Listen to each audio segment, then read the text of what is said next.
लेकिन अभी तक मैंने ये नहीं सुना कि हमारे यहाँ कोई ऐसा बड़ा शख्स है जिसने चांद को पैदा किया है।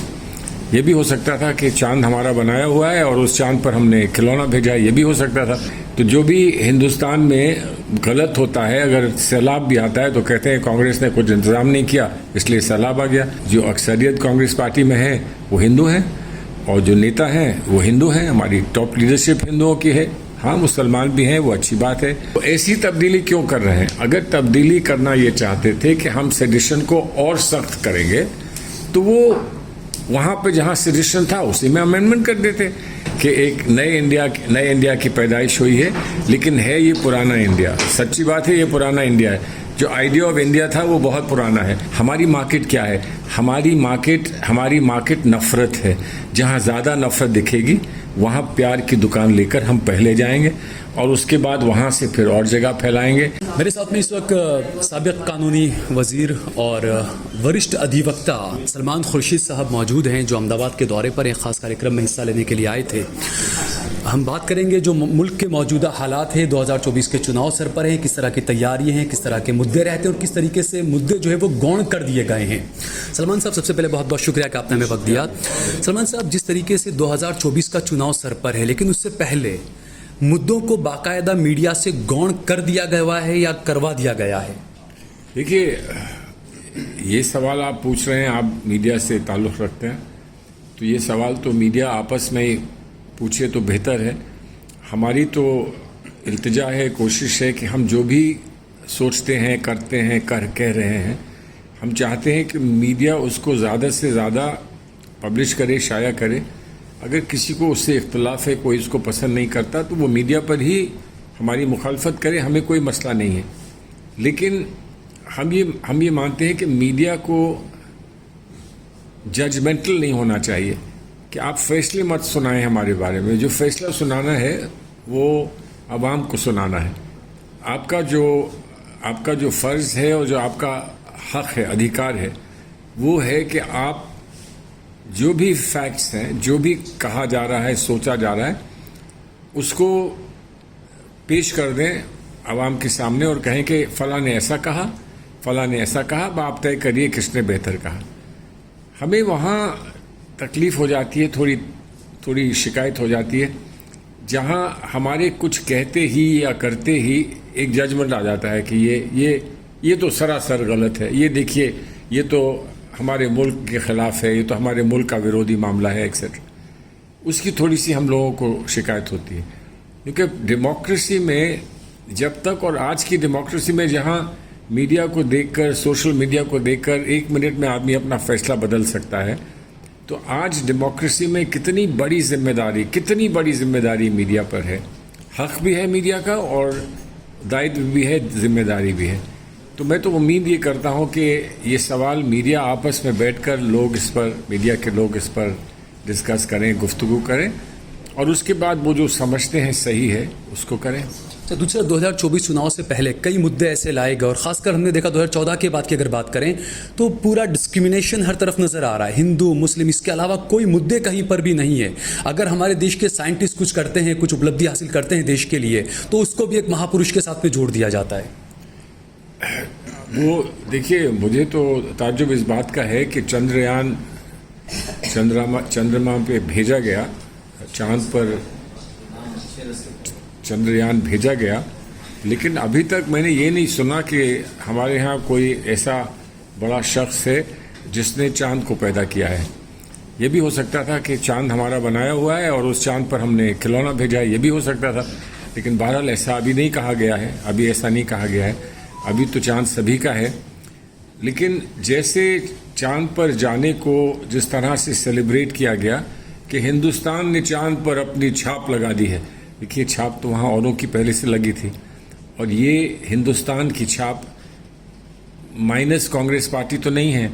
जहाँ इसरो की पैदाइश कब हुई, जवाहरलाल नेहरू का क्या सपना था, क्या ख्वाब था, तो आज जिसने किया है यकीनन उसको सेहरा उसके सर बन जाए, कोई तकलीफ़ नहीं है, उसको मुबारकबाद मिल जाए, कोई तकलीफ़ नहीं है। आज का साइंटिस्ट, आज के वो नौजवान बच्चे जिन्होंने चंद्रयान बनाया या उसको वहाँ तक पहुँचाया, और जो भी जो भी कौम के लीडर्स होते हैं, जो भी रहनुमा होते हैं मुल्क के, वो भी क्रेडिट ले लें तो उसमें कोई मसला नहीं है। लेकिन भूल ना जाएं कि ये शुरुआत किसने की थी, क्योंकि ये 14 दिन में, 20 दिन में, 2 साल में, 6 साल में बनाने वाली बात नहीं है। ये एक लगातार इसरो अपनी ज़िंदगी के पहले दिन से लेकर आज तक इसरो ने काम किया, तो ये मुमकिन हुआ। लेकिन बात यह है कि अच्छाई तो सब ये लोग अपनी मानते हैं, बुराई जो हो जाती है वो किसी और के सर डाल देते हैं। तो जो भी हिंदुस्तान में गलत होता है, अगर सैलाब भी आता है तो कहते हैं कांग्रेस ने कुछ इंतज़ाम नहीं किया इसलिए सैलाब आ गया। मतलब पहाड़ गिरने लगे तो कांग्रेस की शिकायत है कि कांग्रेस ने ठीक से पहाड़ों की देख रेख नहीं करी। और अगर कुछ अच्छी बात आती है, वहाँ से साफ़ सुथरा पानी निकल के आता है तो कहता है देखो हमने कितना अच्छा पानी दिलवाया है। तो ऐसे हिंदुस्तान में, डेमोक्रेसी में, आप आगे के अपने फैसले करने के लिए लोगों को एक सही मटेरियल दें कि वो सही फैसला कर सकें, पहली बात। दूसरी बात यह है कि जब ये बात आती है कि कांग्रेस पार्टी, ये लोग कहते हैं कि कांग्रेस पार्टी हिंदुओं के ख़िलाफ़ है। कांग्रेस पार्टी के जो अक्सरियत कांग्रेस पार्टी में है वो हिंदू हैं, और जो नेता हैं वो हिंदू हैं, हमारी टॉप लीडरशिप हिंदुओं की है। हाँ, मुसलमान भी हैं, वो अच्छी बात है, तो मुसलमान तो इनके यहाँ भी है, लेकिन उनको ये कोई ओहदा नहीं देते, वो बेचारे पीछे पीछे भागते हैं, दौड़ते हैं। लेकिन जब हम हिंदू की हिमायत की बात करते हैं तो हम पर ये इल्ज़ाम लग जाता है कि हम सॉफ्ट हिंदुत्व कर रहे हैं, और इसको मुख्तलिफ लीडरान ने इसको अलग अलग समझाने की कोशिश की है। बात बड़ी स्ट्रेट फॉरवर्ड है और बड़ी सिंपल है। हमको हिंदुस्तान में हिंदू और मुसलमान दोनों के लिए सोचना है। कैसे ना सोचें, एक अक्सरियत में है, इतने बहुत सारे हैं, एक अक़लियत में है, वो भी काफ़ी हैं लेकिन बहुत कम नहीं है। तो हम दोनों के लिए सोचेंगे और दोनों के त्यौहार में, दोनों की खुशी में हम रहेंगे। तो एक की तस्वीर लेकर ये कहना कि ये हिंदुओं में ही है सिर्फ, और दूसरे की तस्वीर लेकर ये कहना कि ये मुसलमानों में ही सिर्फ है, तो वो गलत है। हम तो सबके साथ रहना चाहते हैं, और वही एक तरीका है कि हिंदुस्तान में एक गुलदस्ते के समान, एक बगीचे के समान हम लोग साथ रहें। किसी ने ये सोच लिया है कि इस बगीचे में फला नहीं रह सकता या इस गुलदस्ते में फला नहीं रह सकता, ऐसा हो नहीं सकता। वो कर लें, हमारी जनरेशन को ख़त्म कर दें, अगली जनरेशन को ख़त्म कर दें, पर आखिर में फिर हिंदुस्तान की जो आत्मा है, जो हिंदुस्तान की रूह है, वो अंगड़ाई लेगी और इनको मात खानी पड़ेगी। मेरा ऐसा मानना है। अच्छा, आप वरिष्ठ अधिवक्ता हैं, कानून को आप बारीकी से आपकी नज़र रहती है। जिस तरीके से जो कवानीन में भी जो IPC, CRPC, तमाम चीज़ों की जा रही है, दूसरा यूनिफॉर्म सिविल कोड की बात की जा रही है, तो ये जो IPC, CRPC जो तब्दीलियाँ हो रही है, इसके क्या नुकसान और क्या फ़ायदे हो सकते हैं? देखिए, तब्दीलियाँ करें, उसमें कोई मसला नहीं है, लेकिन तब्दीली करें तब कहें कि हमने की है। अब सेडिशन कहा था कि हम हटा देंगे, अब सेडिशन से ज़्यादा सख्त कानून उसी जगह पे डाल दिए जहाँ सेडिशन था। तो ऐसी तब्दीली क्यों कर रहे हैं? अगर तब्दीली करना ये चाहते थे कि हम सेडिशन को और सख्त करेंगे, तो वो वहाँ पे जहाँ सेडिशन था उसी में अमेंडमेंट कर देते। अब सब लोगों की किताबें, सब लोगों के फाइल, सब लोगों की समझ, सब लोगों की पढ़ाई, सब कुछ दरकिनार करके और नए कानून बनाकर उसी चीज़ को कहीं और लिख देंगे। तो अब मैंने तफसील से अभी नहीं देखा है, लेकिन झूठ और फरेब के लिए 420 कहा जाता था, और वो मुहावरा भी बन गया है और उसकी फिल्में भी बनी 420 की। तो अब 420 की जगह 180 आ जाएगा तो कैसा लगेगा? तो उसमें हिंदुस्तान का क्या फ़ायदा होगा कि 420 ना लिख के 180 लिखेंगे? जब भी बहस करेंगे तो जज कहेगा अरे आप क्या कह रहे हैं, 420 तो ख़त्म हो गया, कब का 180 है। हाँ, आई एम सॉरी 180 है। इसकी क्या ज़रूरत थी?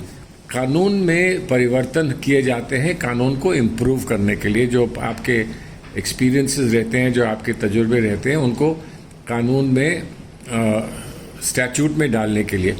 अब आपने IPC रखा है, नाम बदल दिया है IPC का, तो अब जो हमने बचपन से सीखा है IPC किसको शिकायत थी IPC से? मुजरिम तक को तो शिकायत नहीं थी, अब आईपीसी को बदल देंगे, उसका कुछ और नाम रख दिया है, एविडेंस एक्ट का कुछ और नाम रख दिया है। अगर कोई तर्जुमा करना चाहता था आईपीसी का तो वो तर्जुमा कर सकता था, तर्जुमे तो अवेलेबल थे।